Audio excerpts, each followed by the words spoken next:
Bueno, yo voy a empezar agradeciendo muchísimo esta invitación a un evento que me parece que es de la máxima importancia y ahí quiero agradecer, bueno, a todos los organizadores, pero especialmente a Jorge Cohen, que ha sido mi manager durante mi estancia en Argentina, un poco sobreexplotada, pero como no hay una legislación que impide en este tipo de problemas, entonces pues he aguantado. La segunda cuestión que quiero decir es que probablemente muchos de ustedes están aquí por el trabajo que yo hice sobre la salud de los trabajadores, el desgaste obrero, y yo tengo la mala noticia que no voy a hablar sobre eso, sino más bien voy a hablar sobre las contradicciones en salud y que está hecho sobre un enfoque que ha sido un enfoque clásico en la medicina social latinoamericana, que es ver el tema de cómo salud es un ámbito donde se genera lucro y ganancias y se acumula capital. Y por otra parte, cómo la salud también es un espacio de legitimación del orden social. Quiero decir que quien fundó ese tipo de enfoques fue un argentino muy querido por mí o por otras personas que trabajamos con él y en medicina social, que es Juan César García. También quiero hacer un reconocimiento, un recordatorio a otro gran salubrista del trabajo, que es Giovanni Berlinger.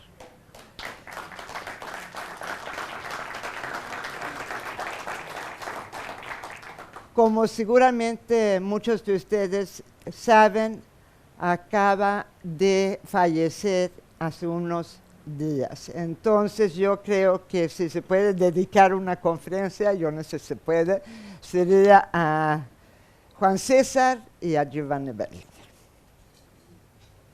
Bueno, el contenido de mi conferencia es primero un poco una explicación, digamos, de cómo vamos a entender la acumulación de capital y legitimación del orden social, el Estado y las formas de Estado, porque somos un poco imprecisos en eso, pues hablamos del Estado y el gobierno y todo desordenadamente. Luego voy a dedicar una parte de la conferencia a las reformas neoliberales y neoclásicas, y la razón de hacer eso, porque ustedes pueden decir que nosotros ya salimos de ese asunto, pero desafortunadamente el cambio, las reformas neoliberales en América Latina fue de tal profundidad que siguen estando presentes como grandes problemas. Y a veces incluso no nos damos cuenta que penetraron todo nuestro pensamiento y también nuestra manera de hablar y conceptualizar. Y entonces creo que es importante que tenemos claro cómo han sido estas reformas. Luego voy a hablar sobre lo que para ustedes es lo presente, que son las reformas que han hecho los estados sociales de derecho. Yo me gusta llamarlo así, es más, me gusta llamarlos los estados sociales democráticos de derecho, porque como hay una constante manera de decir que son estados populistas que nada más están haciendo y además tienden a ser poco democráticos y tienden a violar su propio marco legal. Pero, por ejemplo, el ataque que está sobre Venezuela en este momento está haciendo precisamente esto. Luego voy a hablar no, ya se me fue esto. Voy a hablar sobre los resultados de estos estados y también sobre los problemas, porque yo creo que lo que hay que tener presente siempre es que los problemas, los logros son muy importantes, pero a lo que se tiene que dedicar más tiempo es a la solución de los problemas que persisten. Y para terminar, una cuestión sobre la transformación de la institución pública. Bueno, muchos escritores han planteado que la contradicción básica de un Estado capitalista es la contradicción entre la acumulación de capital y la legitimación del orden social, que eso todavía siempre hay una tensión entre estas dos funciones, podemos decir, del Estado. Y entonces lo que tenemos en salud y en seguridad social, tenemos ámbitos de acumulación en salud que sería la producción de insumo, equipo médico, la prestación de servicios con fines de lucro, y eso es generalmente lo que se refiere como el complejo médico industrial, pero está emergiendo un actor muy importante que es los administradores de los fondos de salud o de seguridad social. Como ejemplo más claro, lo que son que es la administración de los fondos de pensiones y en ese caso de los riesgos de trabajo. Los seguros y los planos de salud, donde está entrando directamente lo que es el capital financiero, o sea, no es un capital, vamos a decirlo, productivo, sino es el capital financiero que, pues a mi modo de ver, es los que dominan la globalización neoliberal. Y luego tenemos algo que se ha puesto de moda en muchos lugares, que es la asociación pública-privada en distintos tipos de proyectos. Puede ser en la construcción, puede ser de entregarla asociarse para la administración, etcétera. Y yo creo que eso es un tema que hay que mantenerlo un ojo encima muy fuerte, porque eso viene y eso es un ámbito que cuesta muy caro al Estado y tiene muy altas ganancias para los privados. Bueno, cuando hablamos de la legitimación en salud, yo diría rápidamente que el derecho a la salud y a la seguridad social son valores socialmente muy aceptados, y gobiernos que lo garantizan fortalece su legitimidad, su reconocimiento por parte de la sociedad. Sin embargo, es un ámbito de lucha política y por tanto aparece muy frecuentemente una gran tensión entre lo que es legitimación y deslegitimación en el ámbito de la salud. Bueno, por último, podemos decir que la globalización neoliberal profundiza esta contradicción entre acumulación y legitimación, porque está priorizado muy fuertemente lo que es la acumulación, lo que provoca y ha provocado deslegitimación, una lucha popular para recuperar un gobierno que satisface las necesidades sociales, que puede llevar incluso a una crisis estatal. Bueno, entonces, ¿qué es el Estado? Yo no pretendo de ninguna manera hacer una exposición larga y explicar qué es el Estado, porque, digamos, no es el objeto de esa plática, pero además yo no soy la persona adecuada para hacerlo. Y por tanto, lo que he hecho es que he tomado mucho de la concepción que tiene el doctor García Linera, que ustedes lo conocen como el vicepresidente de Bolivia, y yo creo que es uno de los pensadores en ciencias sociales, en ciencia política más interesantes en ese momento en América Latina. Bueno, él dice que el Estado es una correlación de fuerza política, de fuerzas sociales, pero no cualquier fuerzas sociales, sino aquellos que tienen capacidad de influir sobre las decisiones de gobierno. Tiene además un componente que es su materialidad institucional, que a nosotros de salud nos interesa particularmente, porque ahí está ubicado las normas, las reglas, las burocracias con jerarquías y hábitos, quien maneja finalmente los presupuestos y todos los trámites. Y ahí, digamos, está ubicado, vamos a decirlo así, las instituciones de salud y también de seguridad social. Y por último, dice, son ideas y creencias colectivas, generalizadas, que podemos decir, logra esa dominación sobre la sociedad. Él también plantea que las crisis estatales tienen sus distintas etapas y pueden tener varios desenlaces.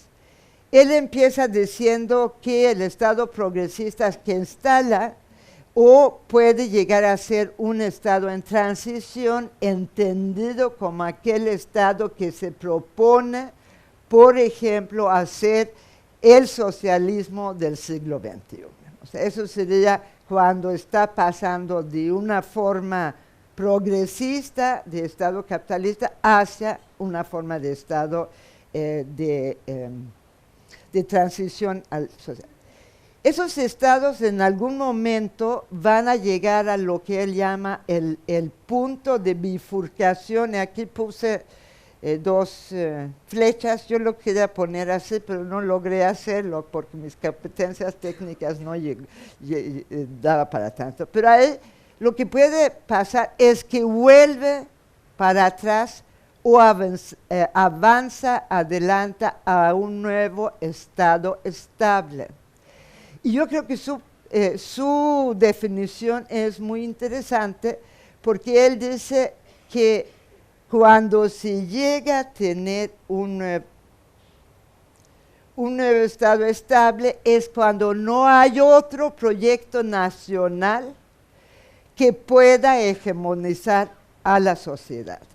Y creo que eso tiene mucho sentido, porque si nosotros vemos a los estados progresistas, lo que vemos son generalmente sociedades muy polarizadas, pero lo que unifica a la oposición al gobierno no es un proyecto de nación, sino lo que les unifica es pues ganarle las elecciones al gobierno, pero eso no quiere decir que efectivamente tengan un proyecto que puede hegemonizar en la sociedad. Bueno, entonces tenemos una lucha por el gobierno y eventualmente por el Estado, que es que en esos estados progresistas, que es una confrontación de fuerzas internas y o su polarización. Creo que también lo que estamos viendo es una polarización importante de la sociedad, pero tampoco tenemos nunca que olvidar, y pues eso sale sobrando decirlo en Argentina, que hay una presión externa muy importante por razones de geopolítica y sobre todo sobre control de los recursos y los mercados. El proceso, todos estos estados en América Latina que llamamos progresistas, tienen desde luego procesos históricos distintos donde cuentan las estructuras y las trayectorias. O sea, no debemos pensar que Bolivia va a tener la misma trayectoria que en un momento dado Argentina, o vamos a decir los fracasados casos o los tristes casos de Honduras y Paraguay, donde se les hicieron golpes de estados blandos y ya ganó no la oposición, sino más bien la globalización neoliberal.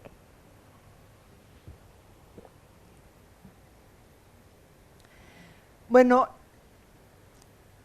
también quiero así de entrada plantear que la política social obedece a las formas de Estado que tenemos, porque para empezar hay que decir que no hay Estado moderno que no se plantea la cuestión del bienestar social. O sea, es imposible, incluso los estados más de derecha no pueden decir, bueno, a nosotros nada más nos interesa que los ricos se hagan más ricos y que pues que los pobres que se mueran, porque eso a estas alturas, afortunadamente, de la civilización, si es que se puede llamar esto civilización todavía, no se puede hacer. Entonces, lo que determina las diferencias de las políticas se expresa, a mi modo de ver, en los siguientes temas. En primer lugar, cuál es el lugar que ocupa el bienestar en el ideario y en el conjunto de las políticas. Cómo se vislumbra la solución a la cuestión social, que esencialmente está visto como una relación entre lo económico y lo social. ¿Cuáles son las prioridades en las políticas y cuál es el peso específico de las tres fuentes de bienestar, o lo que se ha llamado el triángulo de bienestar, que es el mercado, el Estado y la familia? O sea, ¿cuál es el papel del mercado, cuál es el papel del Estado y cuál es el papel que se adscribe a la familia? Bueno, también cuáles son los fundamentos de la política social, y yo quiero ser muy explícito en eso porque creo que es muy importante. Toda política social se basa en valores y en concepciones. Y eso lo tenemos que reconocer porque frecuentemente nos encontramos que, bueno, pues el problema del bienestar social es un problema técnico. O sea, que una vez que sabemos qué queremos hacer, entonces hay que resolver los problemas técnicamente. Entonces, en esos términos, como se basa en valores y en concepciones sobre el mundo y sobre la sociedad, entonces no hay ninguna política social técnicamente correcta. Y por último, la magnitud de la pobreza es componente y resultados de la política. Bueno, lo que ocurrió con el neoliberalismo argentino es verdaderamente impresionante porque creció la pobreza, yo creo que más rápidamente que en ningún otro país en América Latina. Bueno, de ahí podemos hablar de un Estado neoliberal, un Estado socialdemocrático, social democrático o progresista. Entonces, vamos ahora a ver con un poco más detalles dentro de este marco lo que han sido las reformas neoclásicas o neoliberales y cómo está ahí ubicado la seguridad social, laboral y de salud. Y hay que decirlo que aunque en América del Sur eso no es el modelo hegemónico, sin embargo es el modelo hegemónico en el mundo en ese momento, desafortunadamente. Y también, como yo les dije, tenemos muchas herencias de este modelo que resulta importante tenerlo presente. Bueno, en la reforma neoliberal de seguridad social y liberal, bueno, el de seguridad social fue lo que seguramente ustedes han escuchado mucho, esa expresión del ajuste o el cambio estructural. Bueno, la reforma de la seguridad social es una de las cambios estructurales que es lo más a fondo en realidad, donde hay como característica de que el Seguro Social, la Seguridad Social, tenía fondos integrados en el sentido de que, por ejemplo, en México, los fondos de pensiones se utilizó para construir toda la infraestructura de salud, y eso es la razón por la cual el IMSS en México tiene una estructura propia de atención de la salud. Entonces, lo que se hizo para empezar fue separar los distintos fondos, el de pensiones, el de riesgos de trabajo, el de salud, el de otras prestaciones, y eso era una de las condiciones para poder introducir lo que era la privatización de esos fondos. Porque luego se dijo que no se puede hacer un uso cruzado de los recursos entre cada uno de los fondos, y finalmente podemos decir que podía ir esa reforma estructural y podía estar combinado o no de la reforma de salud, dependiendo de cómo estaban conformados los sistemas. Bueno, modelos de reforma puede ser la reforma integral del Seguro Social, donde el trabajador o el patrón paga lo que es la seguridad social. Aquí probablemente el caso más extremo es Chile, donde toda la cotización para la seguridad social recae sobre el trabajador y se retiró el pago de la patronal. Fue en todo caso una reforma por etapas en prácticamente toda América Latina, donde empezaron con la administración privada de los fondos de pensiones, basado en lo que es la capitalización individual, o sea que cada trabajador ahorra para su pensión. Y eso en todos los países fue la primera prioridad, y no fue, para así decirlo, un accidente, porque eso era uno de los intereses más fuertes del capital financiero, porque esa administración de fondos y de pensiones está en manos de ese sector. En muchos casos, yo he tratado, precisamente por el tema de hoy que ustedes van a discutir, he tratado de rastrear un poco qué pasó con el seguro de riesgos de trabajo, y parece ser, aunque no me consta que así lo hacen todos los países, es que hay una separación entre lo que es el riesgo de trabajo en cuanto pagos de incapacidad, o sea, lo que son las prestaciones económicas, mientras que hay resoluciones distintas respecto a quién presta los servicios de salud. En México, por ejemplo, se separó el seguro de riesgos de trabajo, que sigue siendo público, administrado por el IMSS, pero no se carga el costo de lo que es la prestación de los servicios, o sea, las prestaciones en especie. No, eso está pagado a través de que es el seguro de enfermedad de maternidad. Y eso ha llevado, entre otras cosas, que en México, fíjense bien, ahí se cotiza para el riesgo de trabajo, se cotiza entre el 0.5 al 5%, según el grado de siniestralidad, que además es se clasifica por el tipo de empresa,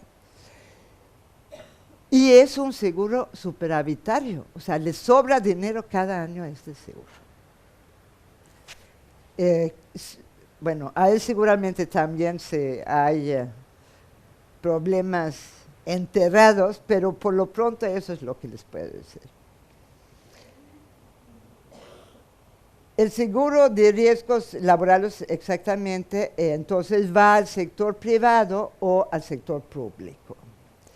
Y luego tenemos lo que es la reforma de salud, donde hay introducción de administradores, compradores privados de servicios de salud, en los servicios de salud, con libertad de elección del prestador público y privado.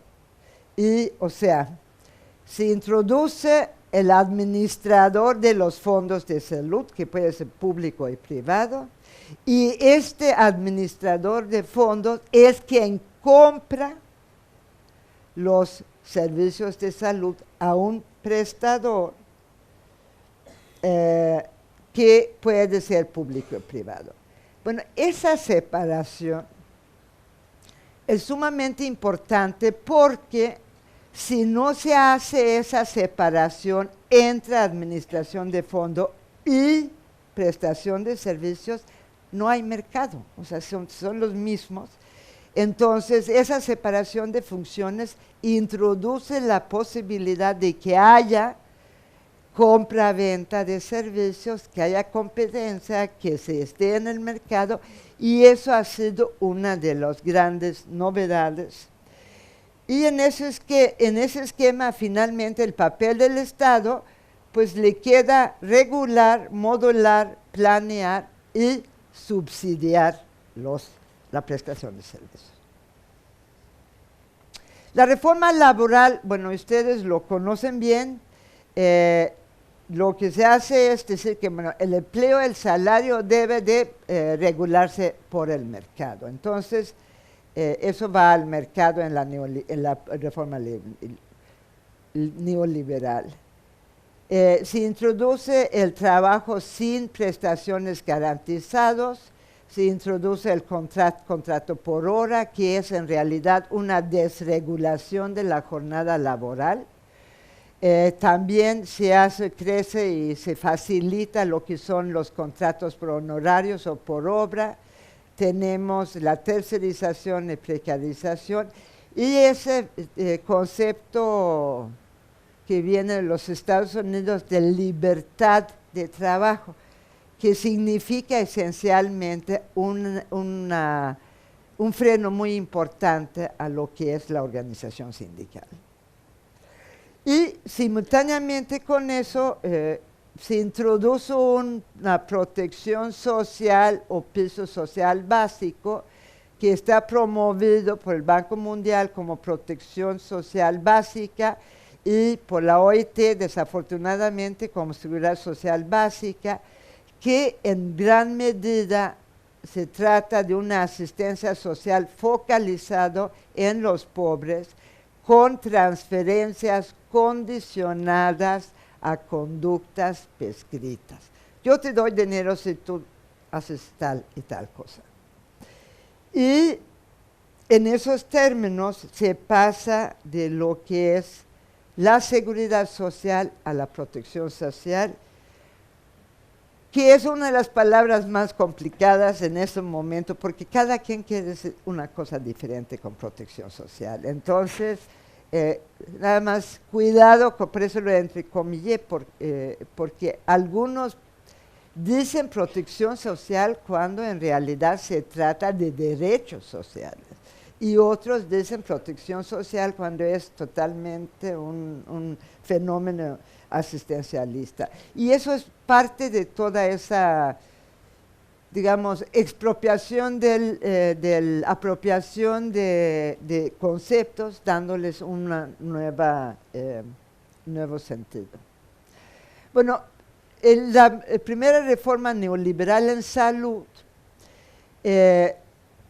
fue un modelo impuesto a los países con pretexto de las crisis, y me gustó mucho, me encontré con esa cita que dice: aquellos que se oponen al estado de bienestar nunca desaprovecharán una crisis. En realidad lo que se está haciendo es tomar el modelo de los Estados Unidos y yo ponga que fracasado porque es el sistema de salud más ineficiente, con menos cobertura, con menos impacto de salud, o sea, todos menos, menos, menos. Y eso fue lo que se hizo en América Latina y África durante los 80s y los 90s, y ahora es lo que se está haciendo en Europa con la llamada Gran Recesión, para no llamarlo la Gran Depresión, de los 2008 en adelante. Y ahí fue donde salió esa cita. Bueno, ¿qué es que se hace en esta reforma neoliberal? Se pasa de una lógica de necesidades en salud a una lógica de mercado. Y para hacer esto se reduce la responsabilidad del Estado en salud, se pone como dogma de fe que la competencia va a mejorar la calidad y la contención de costos, y es una dogma de fe porque no hay un solo artículo que demuestra, una sola investigación que demuestra que ocurre así. Por el contrario, todos los economistas de salud dicen es que uno de los mercados con más fallas es precisamente el mercado de salud. No me voy a meter por qué lo es, pero y sobre eso sí hay consenso. Lo que sí se hace es que abre un nuevo ámbito de ganancias privadas y, por tanto, de acumulación de capital. Se rearticula el sistema de salud bajo una lógica mercantil, porque aunque una parte sigue siendo pública, por la misma dinámica que empieza a haber, todos empiezan a trabajar con una lógica mercantil. Yo lo he vivido en mi país donde nací, en Suecia. Todavía todo es público, pero metieron competencia interna y nueva gerencia pública y funciona exactamente como si fuera un sistema privado. Incrementa la segmentación y fragmentación del sistema de salud, desarticula y debilita los servicios públicos, focaliza la atención pública con programas verticales y separa la salud pública y colectiva de la prestación de servicios, lo que es un tema de suma importancia para cuando queremos hacer un sistema de salud que ayuda a mejorar las condiciones de salud de la población. No hay posibilidad de una planeación estratégica de recursos físicos y humanos, y finalmente también incrementa lo que es la inequidad en salud. Bueno, la segunda reforma en salud que está en boga en ese momento, y van a escuchar mucho hablar los próximos años, para las metas de milenio, que es este año, es del llamado aseguramiento universal, que suena fantástico, ¿verdad? Pues todos van a tener un seguro, entonces vamos a estar todos muy felices. Y eso es la nueva política de salud, con múltiples combinaciones de seguros públicos y privados. O sea, cada país lo articula de una manera distinta, dependiendo de cómo está su sistema. Lo más importante de subrayar aquí, creo yo, es que eso es una lógica del seguro privado, en términos de que se calcula costos en función de la siniestralidad versus la posibilidad de que haya un accidente. Eso amplía el espacio del mercado y la competencia en la prestación de servicios y en la administración de fondos, y tiene la ventaja para que expande el sistema, que garantiza el pago en la compra-venta de los servicios, y subrayo, a la persona. Y además permite que haya subsidio de las compras de servicios e insumos con fondos públicos, o sea, meten los fondos públicos para que pueda haber una demanda satisfecha, vamos a decirlo, de servicios, pero para ello tiene que poner un precio a los servicios y tiene que definir paquetes de intervenciones costeados.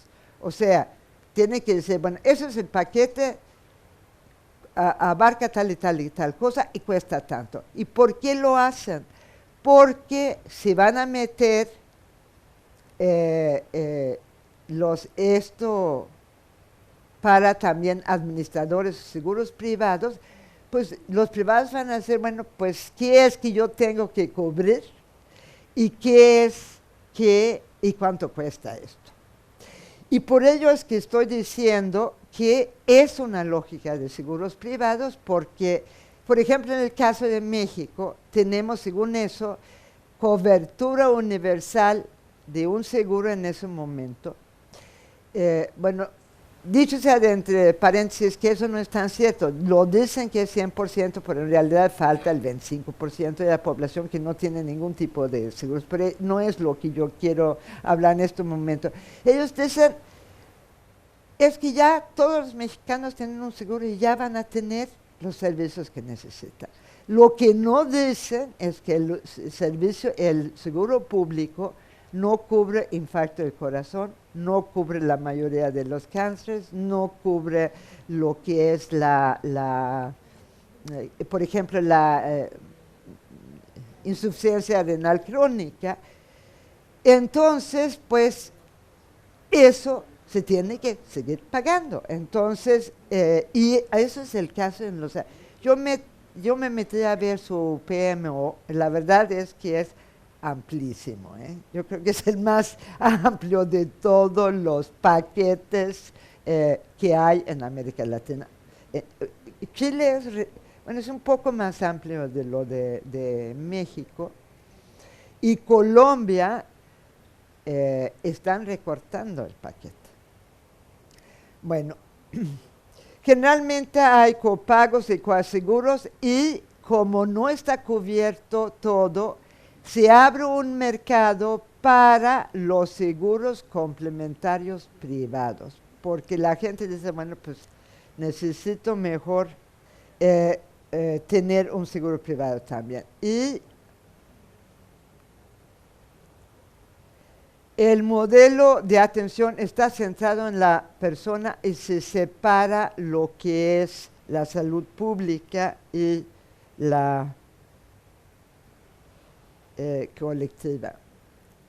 Bueno, ¿cuáles son las experiencias generales del aseguramiento universal?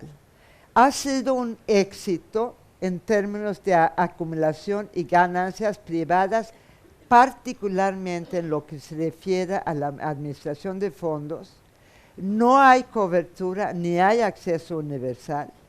Hay una nueva estratificación de la inclusión-exclusión. Hay una confusión entre lo que es la cobertura de un seguro y lo que es la cobertura de servicios que tiene ese seguro.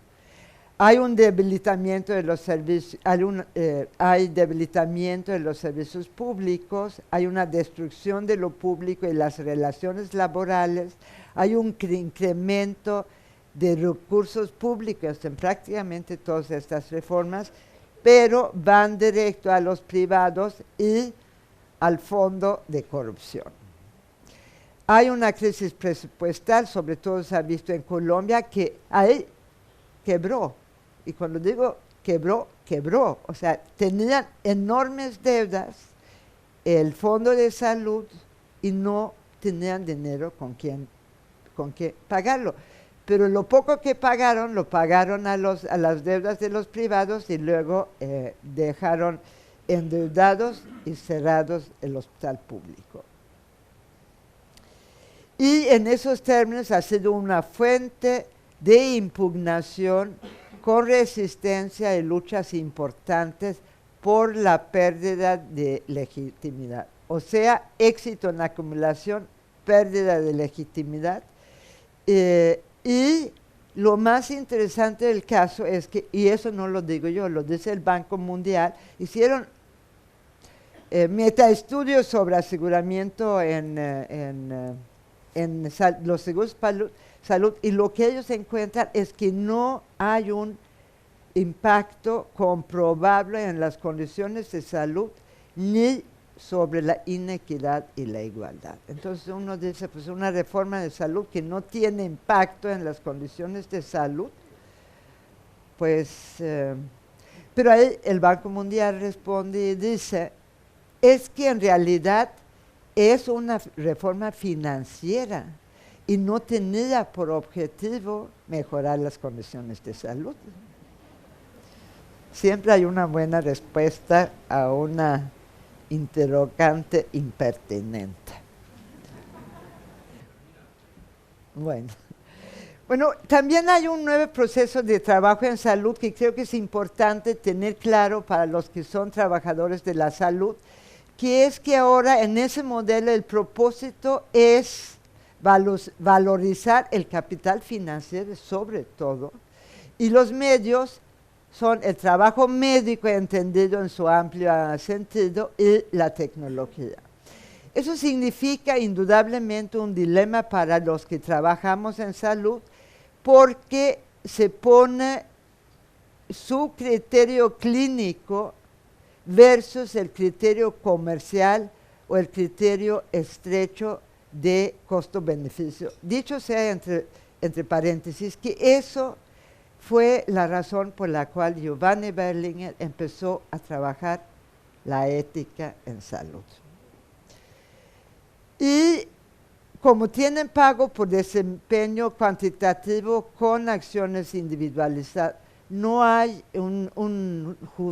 no se juzga el desempeño en función de lo cualitativo, como en las universidades públicas en muchos casos. Y aquí sí surge una relación médico-paciente donde la mala práctica médica es cada día más presente, y por eso hay esa judicialización de la práctica médica. Hay destrucción del equipo de trabajo y hay una formación de los recursos humanos con un giro neoliberal de las universidades públicas y un auge de universidades privadas precarias y una formación deshumanizada para el mercado y para la competencia. Por ello es tan importante lo que se está haciendo en Argentina y en Venezuela, donde se está construyendo una nueva formación de los médicos en salud.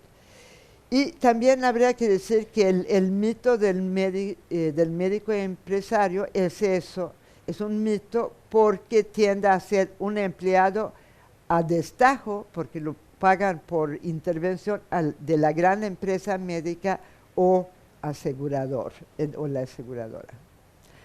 Bueno, cuando ya hemos visto esta triste historia, vamos a ver las reformas de salud en los estados sociales democráticos de derecho.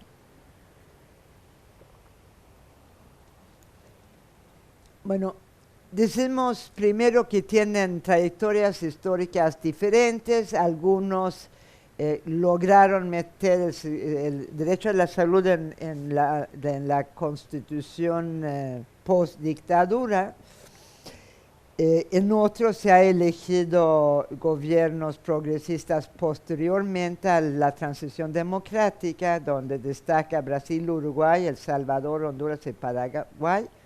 Y luego tenemos aquellos estados donde ha habido una rebelión contra los gobiernos neoliberales, y ahí destaca Venezuela, Ecuador y Bolivia, porque hubo una movilización popular antineoliberal, y a partir de ahí llega el gobierno, se hacen las nuevas constituciones.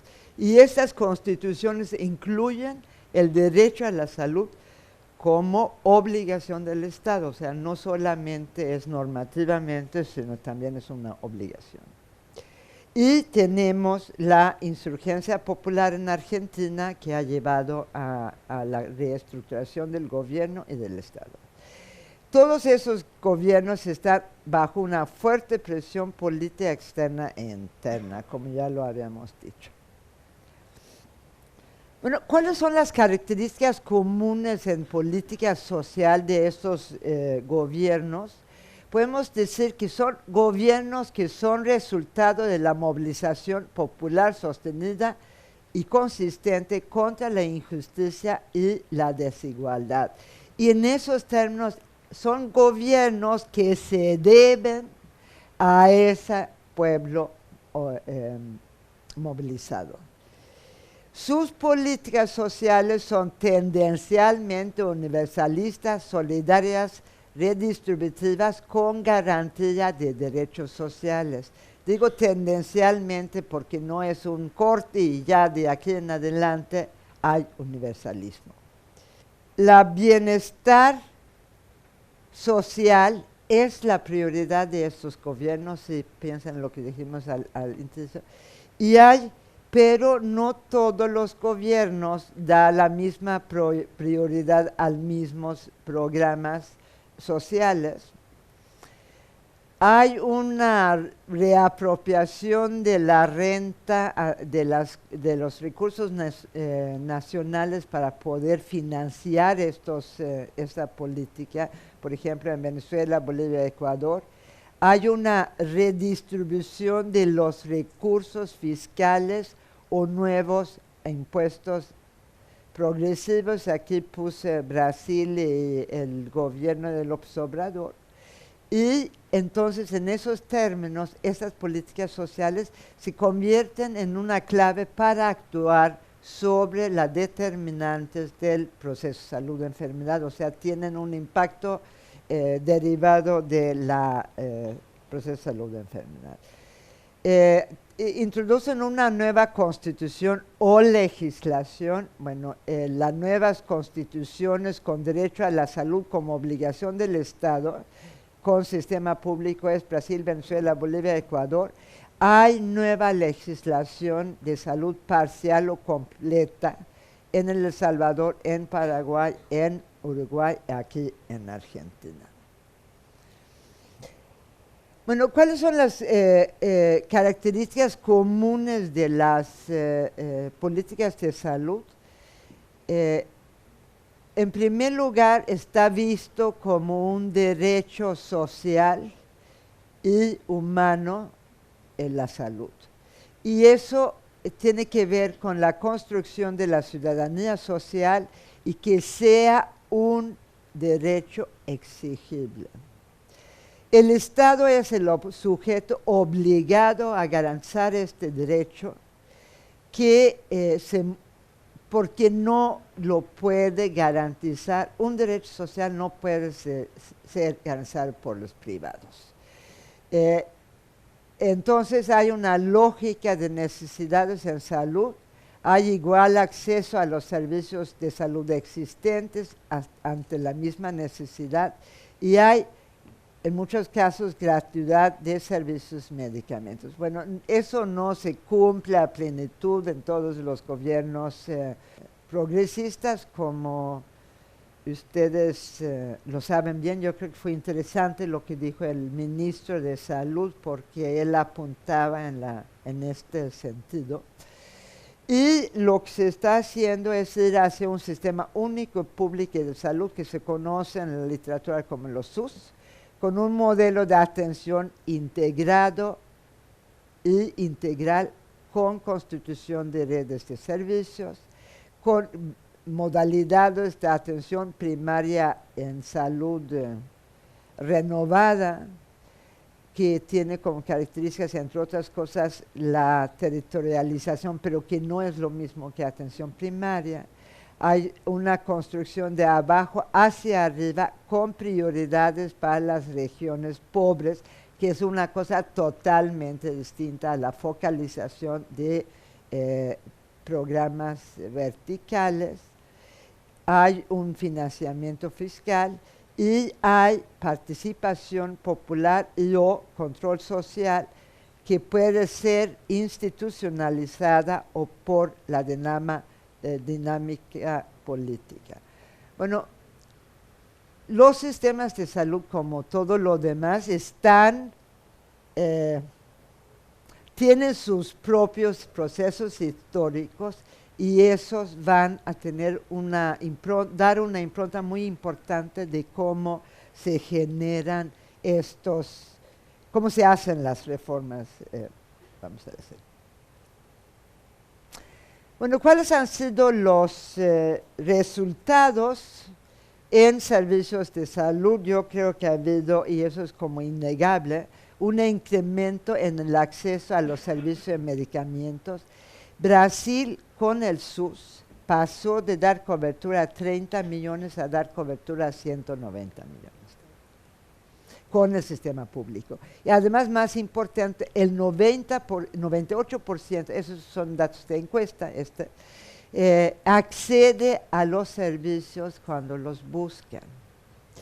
En Venezuela, el barrio adentro da cobertura a 17 millones de personas, o el 57% de la población.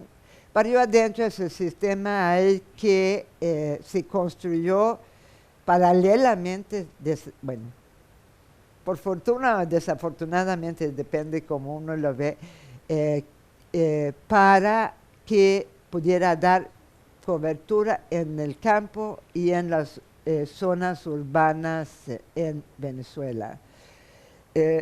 Y en Ecuador lo que hicieron es que pasaron una ley de gratuidad de servicios y medicamentos, y Argentina, yo creo, en el mismo tipo de acciones va el programa Remediar. Hubo una expansión importante de servicios de salud. En Brasil se construyeron 64,000 unidades de atención primaria. Claro, voy a parecer brasileño, y en ese país que es casi un continente, entonces es un país muy grande, entonces claro, esos datos hay que ponerlos en relación a la población. Tienen 5.900 hospitales acreditados. En Venezuela se construyeron 6.700 consultorios y 600 CIDs, que son centros de diagnóstico que tienen también atención de urgencia y algo de internamiento. Y en recursos humanos se hizo una serie de cuestiones que lo voy a ver en la próxima, en vista de que muchas universidades se están convocando, pensé que puede ser interesante. Y luego, en las formas de participación y control social novedoso, en Brasil hay consejos bipartitas. Cuando digo bipartitas, es mitad representantes de los usuarios y mitad representantes de las autoridades de salud y los trabajadores de salud. En los tres niveles funcionan desigualmente, pero eso es ley en Brasil. En Venezuela, en Misión Barrio Adentro, hubo una participación muy, muy, muy importante de la población, que tuvo un impacto en el modelo de atención, y eso es muy interesante porque creo que no hay prácticamente en el mundo un sistema de rehabilitación tan sólido como lo que se tiene en Barrio Adentro, y eso fue a solicitud. Presionó la población para que se hiciera esto, y participan en los consejos comunales, etcétera, etcétera. Y en Bolivia y Ecuador son los propios movimientos sociopolíticos que están actuando directamente como actores en salud, y esos hoy han promovido muchísimo todo lo que es la interculturalidad en salud. Bueno, la formación de recursos humanos en Venezuela particularmente, hubo una reforma con ampliación de las universidades públicas. Yo entiendo que es una cosa semejante a lo que ocurre en Argentina, y que tenía como dos finalidades, que era satisfacer las necesidades de educación superior, pero también para satisfacer la demanda de educación superior. Tiene una nueva distribución geográfica y descentralizada. Estas nuevas instituciones educativas públicas tienden a tener modelos educativos innovadores, pero también tiende a haber una tensión con las universidades públicas tradicionales. Y hay una vinculación en el sector salud con, por lo menos en el sector salud, entre la educación y la prestación de los servicios de salud.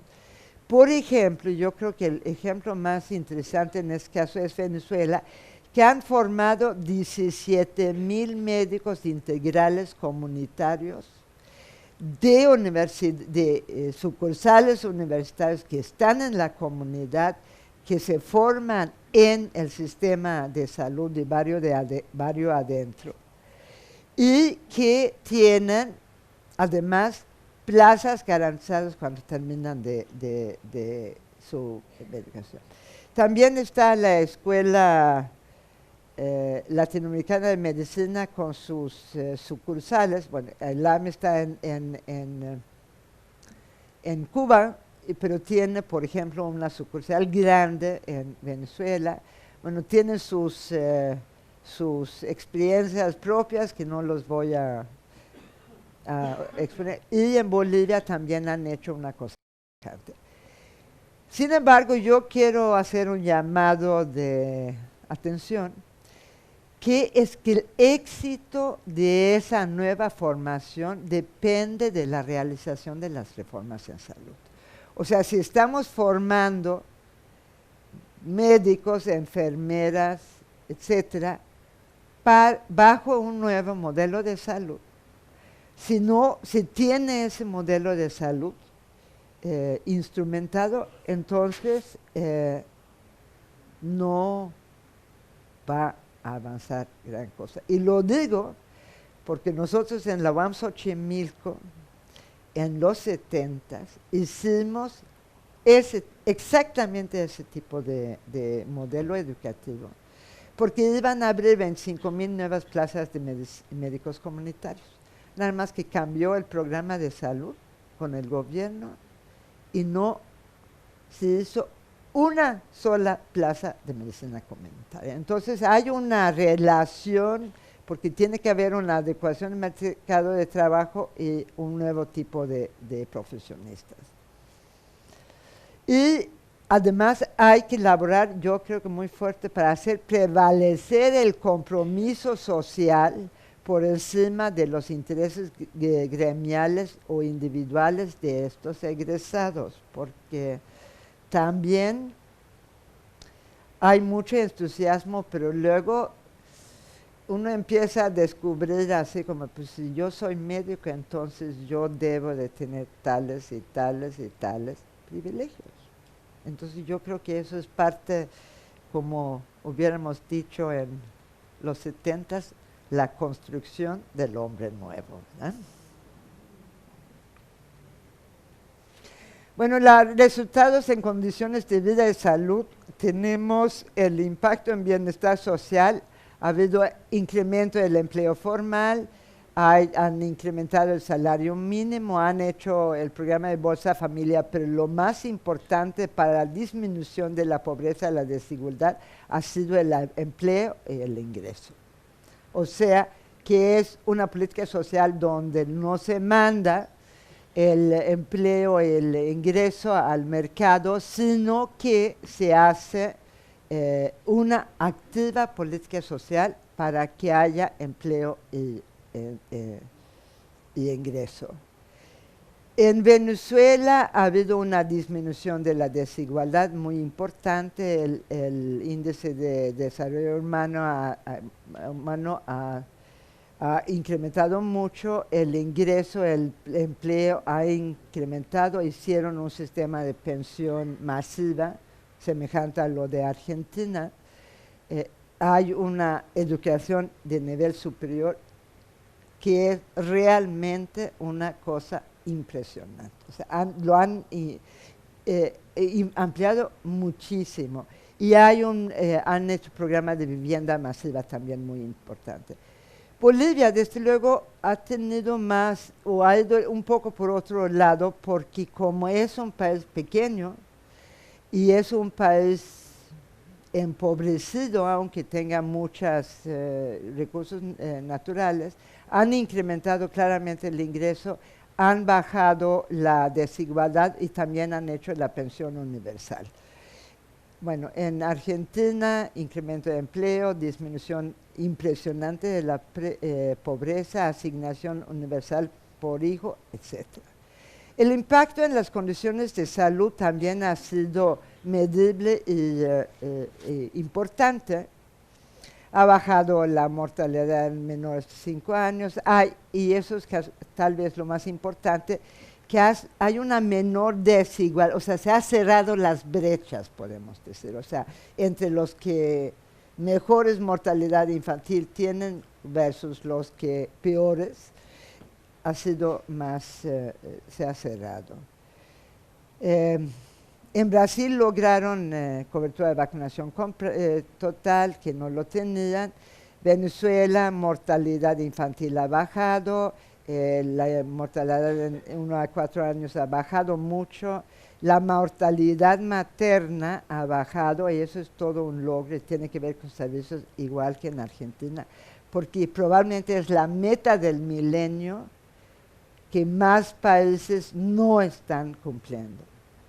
Los países de sistemas neoliberales, reformas neoliberales, ninguno lo va a cumplir, porque el problema de la mortalidad materna tiene que ver en muy gran medida con el funcionamiento del sistema de salud. Entonces eso es una cosa importante.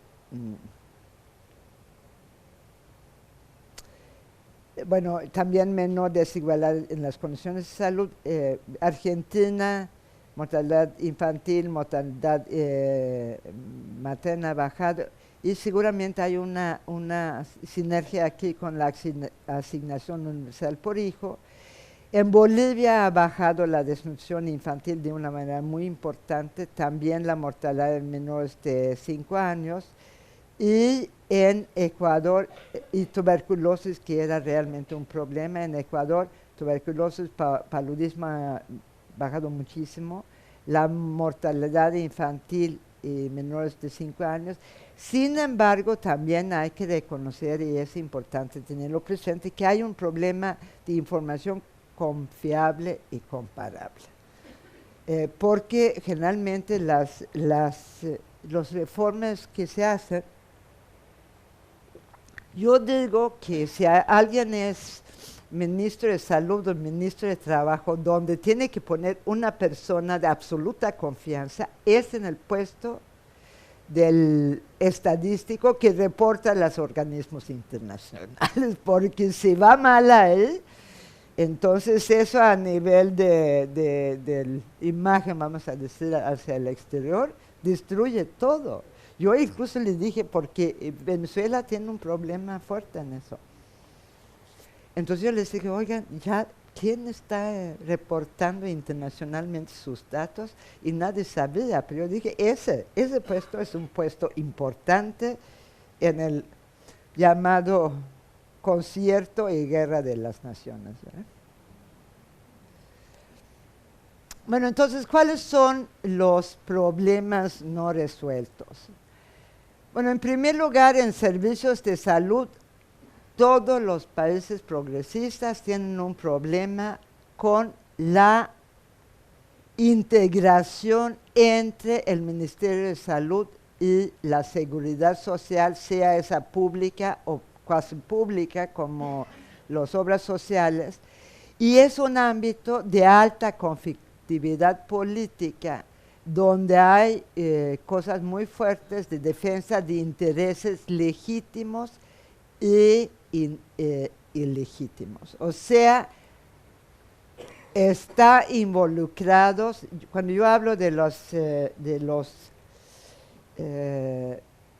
defensa de intereses legítimos, generalmente hay condiciones de trabajo y condiciones laborales distintos en el Ministerio de Salud y en la Seguridad Social. Entonces ahí hay una defensa muy fuerte muchas veces de los trabajadores de la Seguridad Social que no quieren integrarse con el Ministerio de Salud porque ellos consideran que pierden derechos, y puede ser correcto.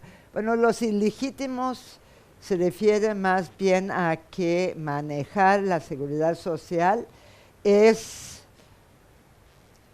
da poder y da dinero. Entonces, ahí eso es lo que yo creo que podemos caracterizar como los intereses ilegítimos. Tiene que haber también una armonización de acceso a los servicios progresiva y no regresiva, porque lo que no se puede hacer, creo yo, es que no se puede bajar el nivel de servicios a los que están peor, porque eso se vive y es una pérdida para todos.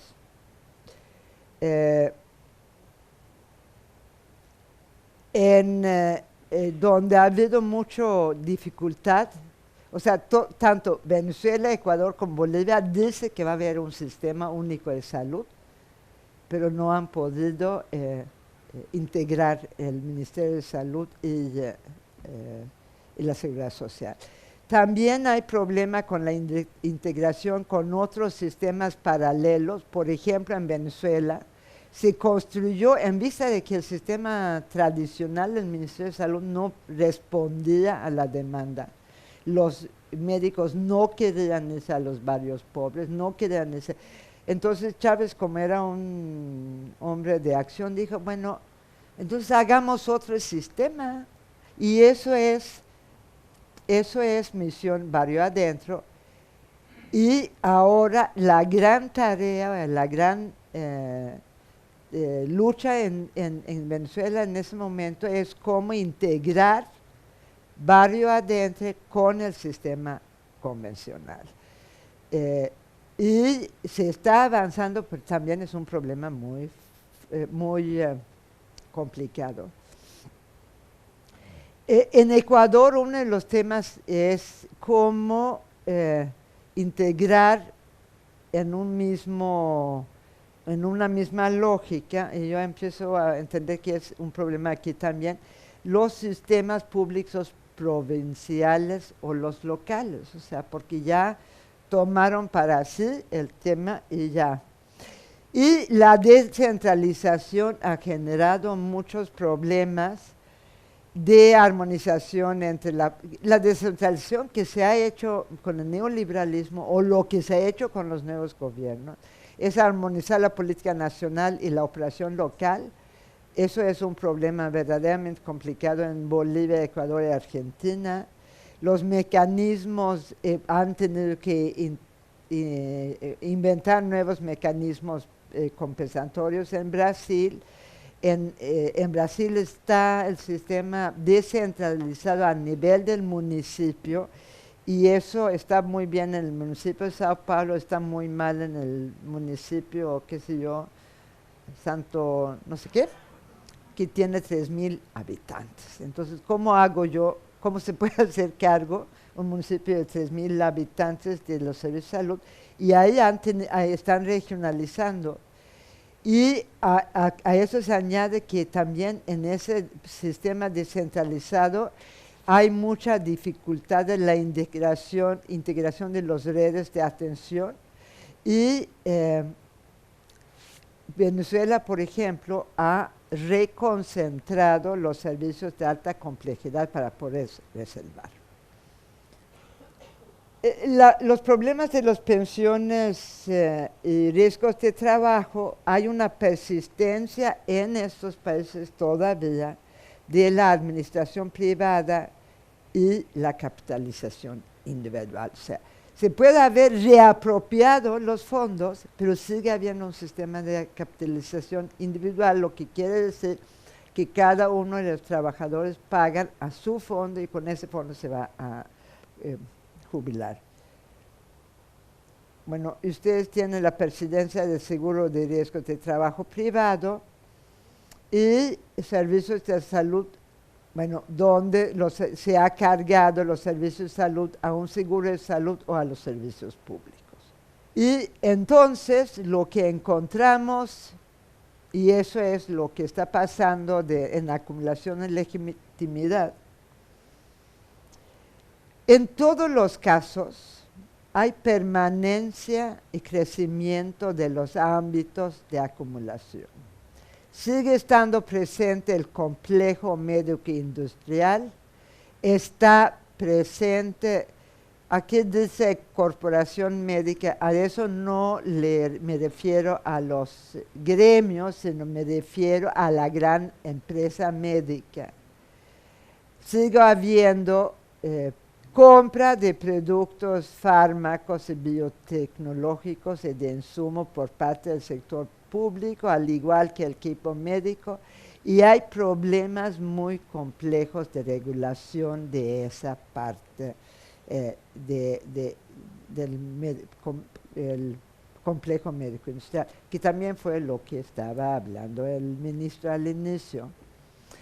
Como hay una carencia de infraestructura pública, ocasiona, podemos decir, una privatización disfrazada donde están bajo formas como llaman nueva gerencia pública, hay subrogación del manejo de servicios, hay fundaciones corporativas que, según eso, son sin fines de lucro, pero en realidad tienen una serie de maneras de ser de fines de lucro. Hay contratos de asociación público-privado, los seguros y planes de salud privados. Ha ocurrido una cuestión que es que es de prestigio social tener un plan de salud privado. O sea, si uno está en el club hablando con ahí en la mesa, dicen, ¿en qué aseguradora estás tú? Es muy penoso decir, es que yo no tengo un plan de salud. Pero eso es penoso, pero lo terrible es que los están exigiendo con prestación laboral. O sea, una buena parte de lo que son los seguros privados y planes privados de salud están negociados con prestaciones laborales, por ejemplo, en Brasil. El 20%, no, en Brasil 25% de la población tiene un plan privado de salud y de ellos por lo menos el 20% son prestaciones laborales negociados por los grandes sindicatos, incluso en el sector público. Y ahí sí estamos en una gran contradicción, porque se supone que si estamos a favor de una sociedad solidaria, los que deberían jugar un papel central en eso son los trabajadores, los obreros, y lo primero que negocian es un plan privado de salud. Y eso sí ya es una complicación. Yo lo hice cuando lo introdujeron en mi universidad. Hablamos en contra, y cuando se hizo la votación en el sindicato, éramos 4 gentes que votábamos en contra y todos los demás trabajadores a favor. Pero bueno, yo no voy a detenerme en eso. Y aquí una de las cuestiones que no está bien entendido, no está asumido, es que un derecho social no es una cuestión de consumo. Entonces, cuando uno dice, yo quiero un plan de salud, es para poder consumir los servicios. Y es una concepción absolutamente del pensamiento neoliberal. Y eso ha llevado a que hay un gran uso privado de los recursos públicos, que significa, o sea, no voy a dar los datos, pero por ejemplo en Brasil calculan si no se puede tener exención en el pago de impuestos para servicios privados, se calculan que eso corresponde más o menos al 17% de lo que es el presupuesto público de salud. O sea, hay una renuncia fiscal muy importante. Y en Venezuela, el 80% de los ingresos de los hospitales privados se derivan de los seguros privados, que son prestaciones laborales. Y también podemos decir que hay una tensión muy grande en estos países de legitimación y deslegitimación. Porque, por una parte, estos gobiernos han sido muy legitimados por la ampliación de servicios, por el acceso, etcétera, etcétera. Pero simultáneamente eso se ubica en el terreno de la lucha ideológica y política. Entonces, la oposición ha dicho que miren, pues ni siquiera pueden prestar buenos servicios de salud. Y por tanto, lo que necesitamos hacer es fortalecer lo que es un modelo con competencia y no servicios públicos, etc. Y ahí hay una serie de alianzas con bases de intereses muy particulares. Se alían los políticos de derecha con los complejos médico industrial, y ellos con los que tienen las aseguradoras, etcétera, etcétera. Y un problema aquí muy fuerte es que aún en estos países sigue la permanencia del modelo médico dominante, y eso es lo que se entiende por la buena medicina. Y no son los médicos que tienen esa idea, es el pueblo en su conjunto prácticamente. La gente quiere que sea un hospital que tenga tecnología muy avanzada, y se salen sin una receta. El juicio es, eso es mala medicina. Entonces ahí hay una lucha ideológica muy importante que hay que hacer, y como todo cambio cultural, eso no es tan fácil y tan rápido. Y a eso se añade todo el discurso sobre la cobertura universal en salud. Entonces, ¿cómo podemos transformar? Porque no nos sirve decir que lo que es lo bueno es lo público. Si la gente va y constata que no funciona, entonces pues dicen, pues ustedes dirán, pero no, yo no lo veo. Entonces yo creo que lo que tenemos que hacer es hacer una combinación entre un compromiso político con la competencia técnica. Debemos tener un compromiso con los valores, principios y necesidades en salud, actuar desde los intereses de las clases o sectores populares, construir, subrayo, la garantía de derecho a la salud, construir la igualdad en salud, y promover la comprensión de la determinación social del proceso de salud. En lo técnico, tenemos que ser capaces de dar soluciones técnicas óptimas sobre la base del compromiso político. Tenemos que, creo yo, eso es lo que yo creo, hacer un modelo de atención básica que nos permita actuar sobre los determinantes sociales con base en educación, promoción, prevención. Necesitamos tener acceso igual a los servicios curativos y rehabilitación ante la misma necesidad. Eso es la definición del derecho a la salud de la OMS europea. Igual acceso ante la misma necesidad.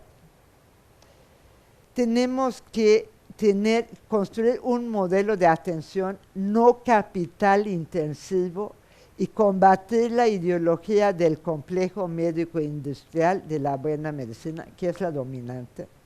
Tener cuadros institucionales de medicamento y equipo médico discutidos con el personal y una acción intensiva para la población en áreas rezagadas sin focalizar y, lo más difícil de todo, crear una nueva cultura institucional de atención al público. Y, desde luego, financiamiento en función de las necesidades y no en función del prestigio. Desafortunadamente, eso es una experiencia mía de ser secretaria de salud, es que en realidad los distintos ministros no peleaban el presupuesto porque lo necesitaban y sabían qué iban a hacer con eso, sino daba mucho prestigio tener un gran presupuesto. Entonces, decían, pues yo soy el ministro que tengo más recursos de todos. Pues sí, pero si no sabes qué hacer con ellos, entonces ¿para qué te sirve, verdad? Y finalmente hay que decir, creo yo, que el discurso compromete, pero no resuelve problemas reales. Por su atención, muchas gracias.